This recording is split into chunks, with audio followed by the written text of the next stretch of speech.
새벽 찬양대 은혜로운 찬양 감사합니다.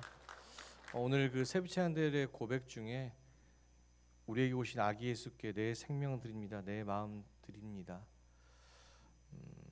주님께서 주신 평안을 회복하기 위해서는 내 안을 비워내야 될 줄로 믿습니다. 요셉과 마리아가 아이를 낳을 때 빈 방이 없었지 않습니까? 어디가 비어 있었어요? 마구간이 비어 있었기 때문에, 낮고 천한 그 마음이 비어 있었기 때문에 그 자리에 예수께서 임하셨습니다. 우리도 마찬가지일 줄 믿습니다. 겸손한 마음으로 또 선한 마음으로 우리의 자리를 비워놓고 예수께 그 자리를 내어주실 수 있는, 그래야 우리 마음에 참 평안과 사랑이 회복될 줄로 믿습니다. 그런 전주 신강계 모든 교인들 되시기를 주님의 이름으로 간절히 축원합니다. 주신 말씀 가지고요, 마지막 말씀 예수 그리스도라는 주제로 말씀 나누고자 합니다. 여러분 혹시 1000피스짜리 거대한 퍼즐을 맞춰보신 적 있습니까? 상자에서 막 쏟아 부을 때는요, 퍼즐 조각이 참 무질서하게 놓여져 있습니다. 어떤 조각은 둥글고 원만하지만 어떤 조각은 날카롭습니다. 또 어떤 조각은 깊이 홈이 패여져 있습니다. 수천 개의 뒤섞인 조각들을 보며 우리는 처음에 막막함을 느낍니다. 도대체 이걸 어디서부터 맞춰가야 될지 하고 말입니다. 그런데 이 난해한 퍼즐을 완성할 수 있는 두 가지 방법이 있다고 합니다. 이게 전문가들이 이야기한 방법이에요. 첫 번째 뭐냐? 원본 그림을 확인하라는 것이에요. 퍼즐을 맞추기 전에 조각이 아무리 흩어져 있어도요, 그 조각 상자 겉면에 보면은요, 완성된 그림이 있어요. 그 그림을 보면서 맞출 방법을 찾는 것이에요. 그리고 두 번째 중요한 것은요, 테두리의 틀을 완성해야 한답니다. 테두리의 틀, 맨 끝에 틀을 완성하는 것이에요. 퍼즐의 가장자리를 잡아두는 튼튼한 틀이 있은 상태에서 그 틀에 하나하나 천천히 오랜 시간 끼워 맞추다 보면 그림이 완성되는 것이에요. 그렇게 하다 보면 아무 의미 없는 조각들이 뭐라고요? 아름다운 명작으로 탄생하는 것을 보게 될 수 있다는 것입니다. 우리의 신앙도 이 퍼즐과 같습니다. 이 자리에 계신 여러분 모두 저마다의 다른 삶의 모양을 살고 계십니다. 둥글고 여유롭게 사시는 분도 계시고, 삶의 고난 가운데 날카로워진 분도 계시고, 또는 세상의 깊은 상처 속에 홈이 깊이 패이신 분도 계십니다. 우리의 모양은 여러 가지지만 중요한 것은요, 우리 마음에는 퍼즐의 조각 안에 새겨진 그 아름다운 밑그림과 같은 하나님의 형상이 우리 조각조각에 있다는 것입니다. 하나님의 형상이란 하나님의 성품을 의미합니다. 그리고 하나님의 성품은 바로 이러합니다. 출애굽기 34장 6절의 말씀 함께 보겠습니다. 함께 읽겠습니다. 천천히. 여호와께서 그의 앞으로 지나시며 선포하시되 여호와라 여호와라 자비롭고 은혜롭고 노하기를 더디하며 인자와 진실이 많은 하나님이라. 아멘. 출애굽기 34장은 하나님이 모세를 통해 자신이 누구인지를 이스라엘 백성에게 선포하는 본문입니다. 하나님은 우리의 잘못을 정죄하고 심판하기보다 용서하기를 기뻐하시는 분이십니다. 노하기를 더디하시지요. 불같이 화내기보다 기다려주시는 분이시며, 차가운 공의 이전에 따뜻한 사랑과 진실함으로 연약한 자를 품으시는 분이십니다. 하나님께서는 이토록 자비롭고 은혜로운 당신의 형상을 따라 저와 여러분들을 지으셨을 줄로 믿습니다. 그래서 하나님은요, 그 형상을 지닌 우리가 서로를 너그럽게 용납하고 용서하며 사랑으로 하나 되고 정의롭지만 따뜻하게 살아가기를 꿈꾸셨습니다. 하지만 여러분, 오늘날 우리가 살아가는 모습은 과연 어떠합니까? 하나님이 의도하신 그 아름다운 원본의 그림과 지금 우리의 모습은 얼마나 달라져 있습니까? 화해보다는 갈등이, 진실보다는 거짓이, 사랑보다는 혐오와 미움이 그리고 섬김보다는 경쟁이 우선되어지고 있습니다. 도대체 왜 우리 안에 새겨진 그 밑그림, 하나님의 형상대로, 하나님의 성품대로 우리가 살지 못하는 것일까요? 왜 우리는 선하고 인자하신 하나님의 형상대로 살지 못하고 서로 찌르고 상처 입히기에 바쁠까요? 그 이유는 분명합니다. 우리가 하나님을 떠나면서 우리 안에 새겨진 하나님의 형상이 빛바래지고 흩어져 버렸기 때문입니다. 우리 안에 원래 어떤 그림이 그려져 있는지를 잊어버리니까 우리가 어떻게 살아야 될지 그 삶의 방향을 잃어버린 채 살아가고 있다는 것입니다. 그 삶의 결과는 무엇입니까? 행복이십니까? 아니지 않습니까? 그 삶의 결과는 평안을 잃어버리고 두려움과 불안함, 공허함 속에 흩어진 조각이 되어서 방황하며 살게 되었다는 것입니다. 우리가 이렇게 원본 그림, 그 하나님의 형상이라는 밑그림을 잃어버리고 두려움과 불안, 공허함과 그리고 방황함, 그 마음들을 이끌고 서로 흩어지며 살아갈 때 하나님은 침묵하지 않으시고 그리고 흩어진 조각으로도 같이 방황한 우리를 내버려 두지 않으시고 말씀하셨습니다. 오늘 본문 히브리서 1장 1절을 다시 한번 주목해서 보겠습니다. 옛적에 선지자를 통하여서 여러 부분과 여러 모양으로 우리 조상들에게 말씀하신 하나님께서는요 아주 오래전부터 선지자를 통하여서 여러 부분과 여러 모양으로 꿈과 환상 또 율법을 통하여서 끊임없이 우리에게 말을 걸어 오셨습니다. 그 말은 무엇입니까? 그것은 우리가 잊고 살았던 그 원본 그림, 하나님의 형상이 무엇이며 우리가 그 형상대로 어떻게 살아가야 될지에 대해서 옛 선지자를 통하여서 끊임없이 전했다는 것입니다. 그리고 옛 선지자는요 여러 모양과 여러 부분을 통해 전해진 하나님의 마음을 뭘로 전했습니까? 말과 글을 통하여서 선포되어진 말씀과 기록되어진 말씀을 통하여서 알려주었다는 것입니다.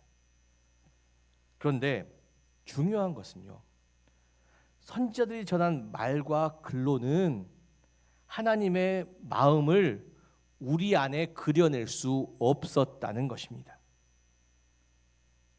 하나님 안에서의 공의는 흉내낼 수 있었지만 그것은 억지 흉내였습니다. 왜 그렇습니까? 공의로운 마음도요 하나님의 마음이 기초되어져야 돼요. 하나님의 마음은 무엇입니까? 사랑인 줄로 믿습니다.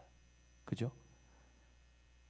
나보다 하나님과 이웃을 사랑하는 마음이 있어야 하나님 안에서의 기쁨도, 하나님 안에서 오래 참음도, 하나님 안에서 온유도, 하나님께서 절제도, 하나님 안에서 선함도, 하나님 안에서 화평도 그 삶 가운데 드러낼 수 있습니다.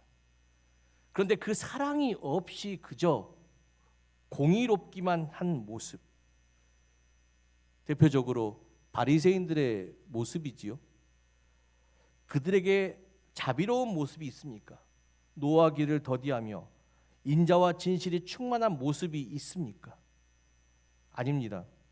구약 시대 이스라엘 백성들은 하나님의 거룩한 형상을 회복하기보다 오히려 율법이라는 도구, 옛 선지자를 통해 전해진 그 말과 글을 통해 타인을 정죄하고 이방인을 비방하며 차가운 자신의 잣대로 서로를 난도질했습니다.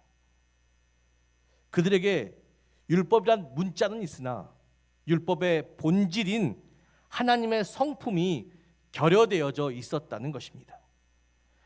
이것이 말과 글의 한계, 즉 다시 말해 간접적인 계시의 한계입니다. 100번 듣는 것만으로는 잃어버린 형상을 완전히 복원할 수 없습니다. 그래서 하나님께서는 인류의 역사 속에 가장 파격적이고 확실한 방법으로 하나님의 성품을 보이셨습니다. 설명에 그치지 않고 하나님의 마음이 무엇인지 삶을 통해 보여주셨다는 것입니다. 오늘 본문 히브리서 1장 2절의 말씀 다시 묵상하겠습니다. 함께 천천히 묵상하겠습니다. 이 모든 날 마지막 내는 아들을 통하여 우리에게 말씀하셨으니 이 아들을 만유의 상속자로 세우시고 또 그로 말미암아 모든 세계를 지으셨느니라. 아멘. 자, 1절의 말씀을 통해 하나님께서는요, 옛적의 선지자를 통해 여러 부분과 여러 모양으로 마치 퍼즐 조각처 안에 있는 그림이 무엇인지 말로 설명하셨는데요. 2절의 말씀을 보니까요, 아들을 통해 마지막 말씀을 주셨다는 것, 최종적인, 완전하고도 최종적인 계시를 주셨다는 것입니다. 그죠? 이 아들은 어떤 아들입니까? 히브리서 1장 3절에 보면요, 아들에 대해서 증언하길 하나님의 영광의 광채시요 그 본체의 형상이라고 고백하고 있습니다.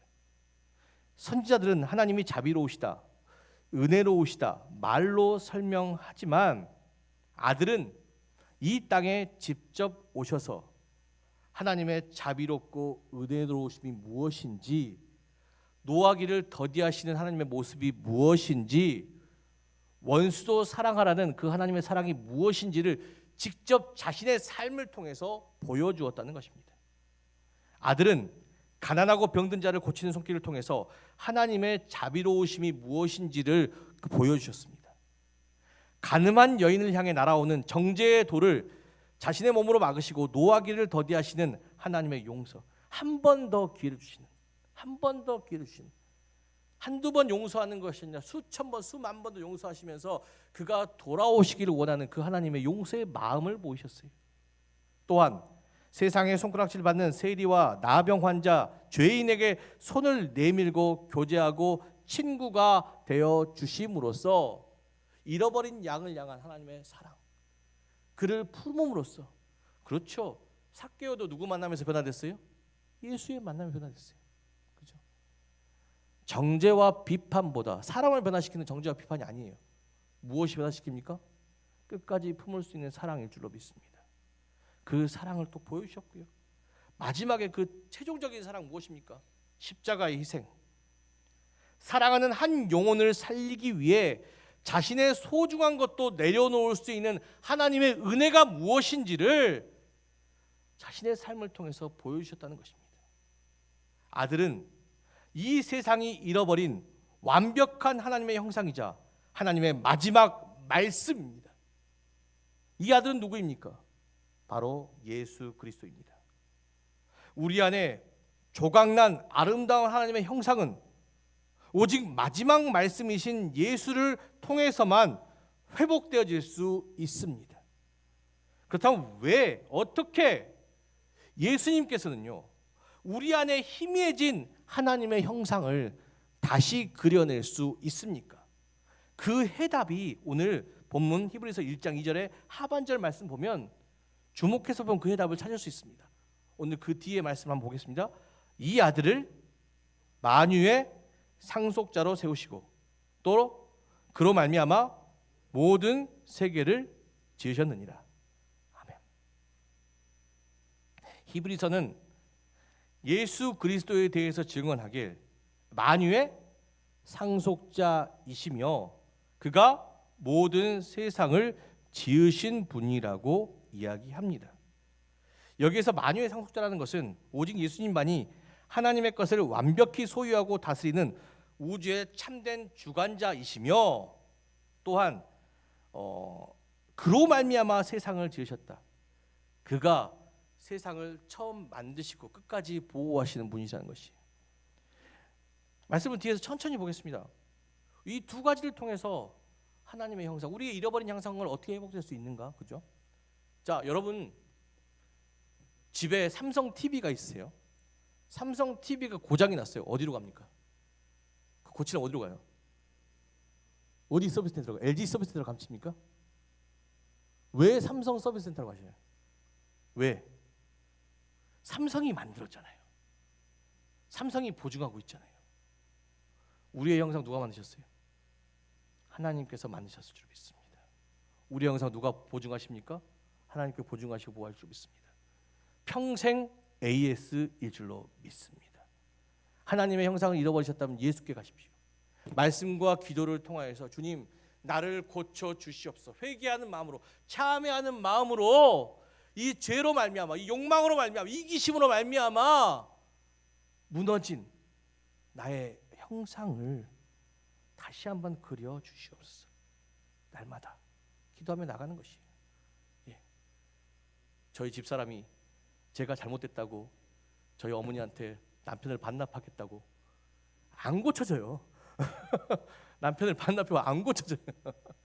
하나님께 기도하시기 바랍니다. 배우자를 위하여서, 또 자녀를 위하여, 자녀도 마찬가지예요. 자녀를 고칠 수가 없어요. 시안 예원이 좋죠, 그렇죠. 제가 낳긴 했어요. 그러나 제가 고칠 수가 없어요. 자녀를 위해서 기도하십시오. 하나님께서 고쳐 줄 줄 믿습니다. 잘못된 길로 가면 기도하십시오. 저 역시도 한때 정말 방황했어요. 고등학교 때는요, 중학교 때까지는 거의 문제였습니다. 나이트클럽 DJ가 되겠다고 집을 나갔어요. 나이트클럽 안에 있어요. 힙합 댄스 진짜 잘 춥니다. 장난 아니에요. 제가 무대에 섰거든요. 지금은 생각하지 않으시겠죠? 귀걸이 차고 머리 노란색이었어요. 그 저를 두고 어머니께서 기도하셨어요. 선한 길을 걷게 해주시라고. 그래도 어머니의 기도대로요, 제가 그렇긴 했지만 술 담배는 하지 않았습니다. 나쁜 짓은 하지 않았고요. 전체적으로 노란색 머리도 검은색으로, 귀걸이도 빼고 어느 순간 하나님을 영접하는, 저가 된 게 아니에요. 목회자가 되어 있어요. 어머니가 20년 동안 새벽 기도를 하셨거든요. 저를 위해서. 여러분, 우리 자녀를 만드신 것, 또 우리 배우자, 우리 가족을 만드신 분은 하나님이신 줄로 믿습니다. 삼성 TV 고장났는데 LG 가봤자 아무 소용없어요. LG는 또 돈도 받아요.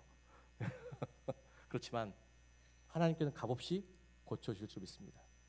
정확하게 고쳐주실 줄 믿습니다. 원본을 아시는 분은 세상을 창조하신 하나님이시기 때문입니다. 그런데 중요한 게 있습니다. 앞서 말한 대로 퍼즐을 맞출 때요, 원본 그림을 보는 것이 시작이라 그랬잖아요, 그죠? 근데 원본 그림을 본다고 해서 퍼즐이 완성되는 것이 아니에요. 틀에 맞춰져야 퍼즐이 완성돼요.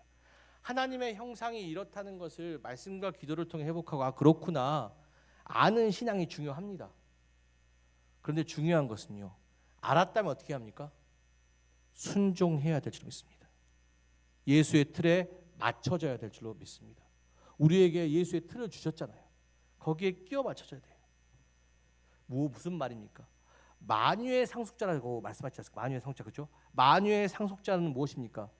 모든 만물을 다스리는 것이. 그분께 내 생각과 내 아집, 내 미움, 내 이기심마저도 거룩한 산재물로 데려놓고 나는 죽고 이제 마지막 말씀인 그분의 복음과 그가 남기신 성령의 이끄심에 따라 순종하며 살아가야 진짜 우리 안에 하나님의 형상이 회복되게 된다는 것입니다. 예수를 바라보는 신앙 좋지요. 예수를 바라보면서 위로를 받고 은혜를 받고 회복이 되고 새 힘을 얻고 좋지요. 그러나 예수를 바라보는 신앙으로 우리의 안에 하나님의 형상이 회복되어지지 않습니다. 완성되어지지 않습니다. 틀에 맞춰지지 않는데. 생각해 보십시오. 억지로 퍼즐을 맞춰요. 내 안에 내 욕심, 내 혈기, 내 교만이라는 모난 부분을 그대로 놔둔 채 예수 그리스도라는 거룩한 틀에 내 조각을 억지로 맞추면 내 조각도 찢어지고 그림도 엉망됩니다. 하나님의 선하시고 인자하신 성품을 회복하기 위해서는 내 안에 있는, 내 퍼즐 안에 있는 날카로운 부분을 말씀으로 다듬고 튀어나온 아집과 생각을 기도로 깎으며 예수님의 틀 안에 나를 맞추는 기억, 정말 예수님을 만유의 상속자라고 생각하고 계신다면, 이 세상 모든 것을 다스리시는 분이라고 생각한다면 나도 다스려야죠. 내가 죽을 수 있는 노력과 수고를 하지 않으면 조각난 우리의 그림은요, 아름다운 명작이 될 수 없습니다. 그렇지 않습니까? 예수를 바라보고 따른다고 해서 예수를 닮지 않습니다. 베드로 보십시오.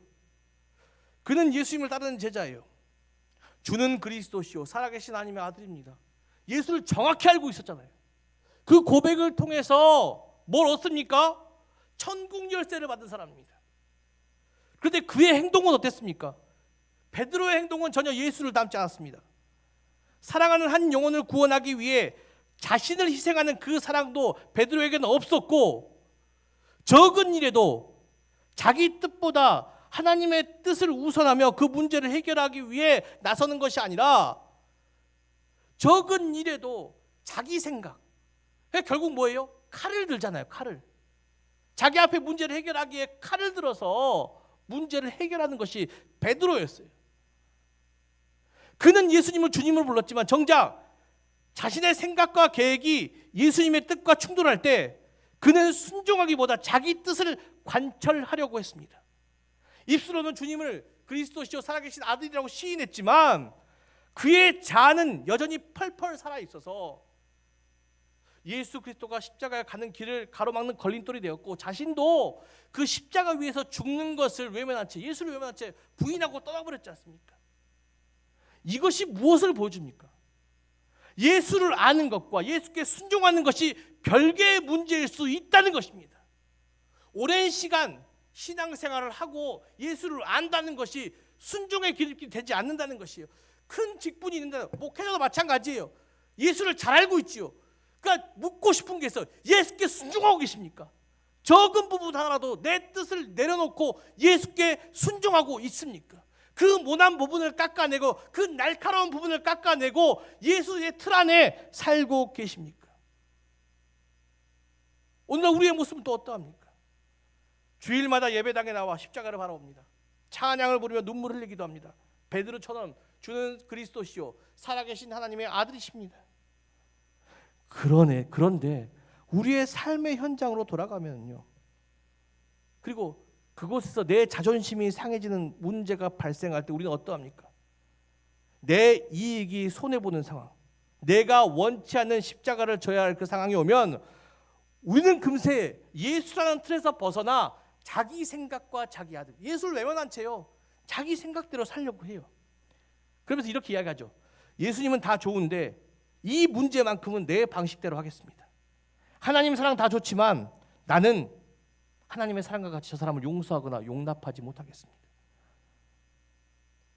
우리는 예수님의 자비와 용서라는 그림을 보고 위로받고 은혜를 받고 있지만 정작 본인이 그 형상을 지닌 명작이라는 것을 알지 못해요. 그저 그냥 위로만 받고 그 그림을 보고 위로만 받고, 내가 그림이 되려고 하지 않고 내가 예수 닮은 사람이 되려고 하지 않고 그저 그런 그림을 보면서 내가 위로받고 세임받고 은혜만 받으려고 하는 신앙, 그런 신앙은 죄송하지만 헛된 신앙입니다. 사람이 거듭나지 아니하면 하나님의 나라를 볼 수도 만질 수도 없습니다. 사랑하는 성도 여러분, 하나님의 형상이 회복되어져야 하나님의 유업을 받을 수 있게 될 줄로 믿습니다. 그렇게 되기 위해서는요, 고난과 희생의 틀 안에서 나를 깎아내야 합니다. 모든 세계를 지으시고 만유의 상속자이신 예수 그리스도의 영광만 탐하지 마시고요, 고난, 예수의 고난도 동참하셔야 됩니다. 예수님 어떤 분이십니까? 하나님의 뜻에 순종하기 위해서 하늘 보좌를 버리고 마구권이라는 그 좁은 틀에 자신을 가두신 분이세요. 예수님 어떤 분이십니까? 자신을 비워, 하나님의 아들이셨지만 자신을 비워 종의 형체를 가셨던 분이세요. 하나님께서 이끄시는 대로 하나님께서 우리에게 주신 그 마지막 말씀은요, 예수를 닮아가라는 것이 우리의 신앙의 최종적인 목표는요. 여러분, 이 자리에 오실 때 집사, 권사, 장로 직분받게 오셨습니까? 제가 뭐 목회자 되기 위해서 이 자리에 아니지 않습니까? 우리가 왜 이 자리에 왔습니까? 떡 받으러 오셨습니까? 아니에요. 우리가 어떤 존재가 되는 것이 중요합니다. 지난주에 설명드렸죠. 우리가 무엇을 입을까 먹을까 마실까 이게 중요한 것이 아니라 우리가 어떤 존재가 되는 것이 중요하다고. 그죠? 우리는 어떤 존재가 되어서 이 자리에 오셨습니까? 비록 나는 죄인 중에 괴수, 저도 그랬어요. 저도 죄인 중에 괴수이지만 제가 예수 닮기 원합니다. 제가 예수 닮아감으로써 예수님의 사랑과 화평과 온유함과 오래 참음과 자비와 인내를 내 삶 가운데 전함으로 내게 속한 가정에, 내게 속한 교회에, 내게 속한 세상에 하나님의 참 평안과 위로와 세임이 되어 주기를 원합니다. 이런 마음으로 오신 거 아닙니까? 사랑하는 성도 여러분, 그렇다면 마지막 말씀인 예수를 바라보는 신앙에서 멈추지 말고 예수께 순종하는 신앙을 사십시오. 세상 모든 만물을 만드신 예수를 아는 지식에만 멈추지 말고 나를 깎는 아픔을 감수하며 그 말씀 앞에 내 삶을 내려놓고 순종해야 합니다. 그게 어렵지요. 그 순종이 어렵습니다. 그러나 사랑하면 할 수 있어요. 예수를 사랑하면, 그리스도의 몸된 교회를 사랑하면요, 그걸 감당할 수 있어요. 베드로, 그죠? 예수를 부인한 채 떠났던 베드로에게 예수님께 찾아오셨잖아요. 그리고 제일 먼저 말씀하신 게 무엇입니까? 너는 나를 사랑하느냐? 사랑하면 양을 먹일 수 있어요. 사랑하면 섬길 수 있습니다. 사랑하면 용서할 수 있습니다. 사랑하면 오래 참을 수 있습니다. 사랑하면 나를 내려놓고 화평하게 만들 수 있습니다. 사랑하지 못하고 하기 때문에 용서가 안 되고 화평을 이룰 수 없고 섬길 수 없고 선을 베풀 수 없는 것이 교회도 마찬가지예요. 여러분, 전주신강교회 하나님께서 부르신 은혜의 장소일 줄 믿습니다. 이곳은 교회는요, 크거나 작거나 하나님께서 이곳에 부르셨어요. 무엇 때문에 부르셨습니까? 나를 통해 이 교회를 세우시기 위함일 줄로 믿습니다. 여기는 우리의 선교지예요. 우리가 목숨 걸고 지켜야 할 선교지일 줄로 믿습니다. 그 교회가 좋건 싫건 사랑하셔야 돼요. 사랑하면 내가 교회를 위해 헌신하게 돼요. 교회에서 어떤 일이 있더라도 참아내고 섬기게 됩니다. 끝까지 그 십자가를 지고 감당할 수 있습니다. 우리 원로 권사님들 참, 우리 원로장들 그런 분들 아닙니까? 교회에서 다양한 일들을 경험하셨습니다. 그래도 참아내고 자기 자리, 자기 예배의 자리, 섬김의 자리를 지키시며 이곳까지 왔지 않습니까? 우리 믿음의 선배들을 바라보면서, 그들의 삶을 바라보면서 우리도 동일하게 이 교회, 그리스도 몸된 교회를 세워가야 될 줄 믿습니다. 그것이 다음 세대가 보면서 우리 자녀들이 교회를 사랑하고 섬겨야 전주 신강교회가 영원한 하나님의 터전이 될 줄로 믿습니다. 사랑하지 않으면 다 떠나갈 뿐이에요. 그런 존재가 되었으면 좋겠습니다. 오늘은 아기 예수 오심을 기다리는 대림절 마지막 주일입니다. 여러분 보셨겠지만 저는 이번 대림절 기간 교회 입구에 마곡간을 만들고 그 구유 안에 아기 예수를 눕혀 놓았습니다.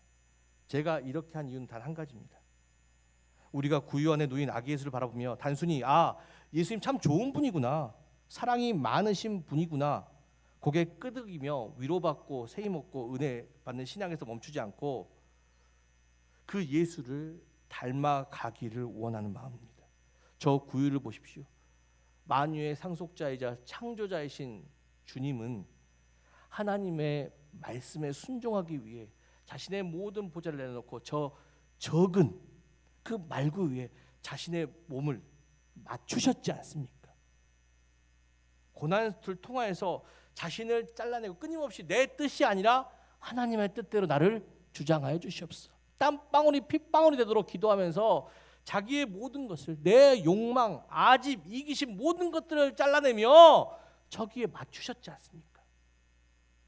우리가 저 모습을 바라보며 이제는 우리 차례입니다. 우리가 회복할 신앙은 단순히 예수 바라보고 위로받고 세임 얻는 그런 신앙이 아니라 아기 예수가 보여주신 자기 비움과 결단을 배우며 나도 예수가 되어가는 것이, 그런 신앙이 회복될 때 여러분들이 속한 가정과 교회, 세상에 하늘에는 영광, 땅에는 평화, 그죠? 참 평화의 하나님이 여러분들 가정 가운데, 교회 가운데, 세상 가운데 방문하게 되실 줄로 믿습니다. 하나님의 유업을 품게 되실 줄로 믿습니다.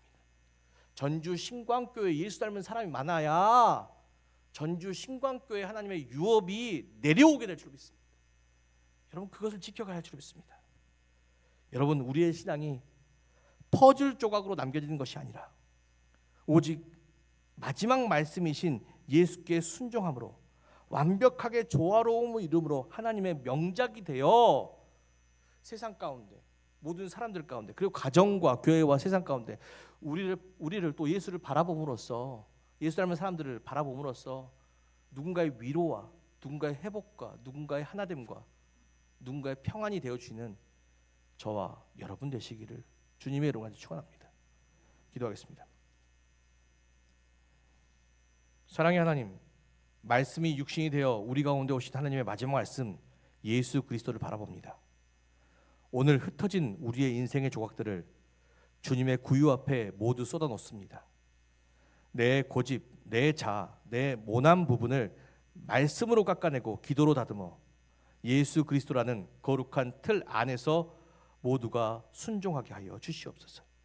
그리하여 우리의 삶이 억지로 끼워 맞춰진 찌그러진 인생이 아니라 아름다운 하나님의 형상으로 완벽히 회복되어져 세상과 가정과 또한 속한 모든 곳에 교회에 감동을 주는 주님의 아름다운 명작, 하나님의 형상, 예수를 닮은 그리스도인이 되게 하여 주시옵소서. 우리를 통해 세상에 살아계신 하나님을 보여줄 수 있도록 평강의 하나님의 모습이 무엇인지, 이 땅에 평화가 되신 하나님의 모습이 무엇인지를 보여줄 수 있는 그런 그리스도인이, 성숙한 그리스도인이 되게 하여 주시옵소서. 만유의 상속자 되시자 이 땅의 모든 만물들을 처음 만드신 우리 구주 예수 그리스도의 이름으로 간절히 기도드렸습니다.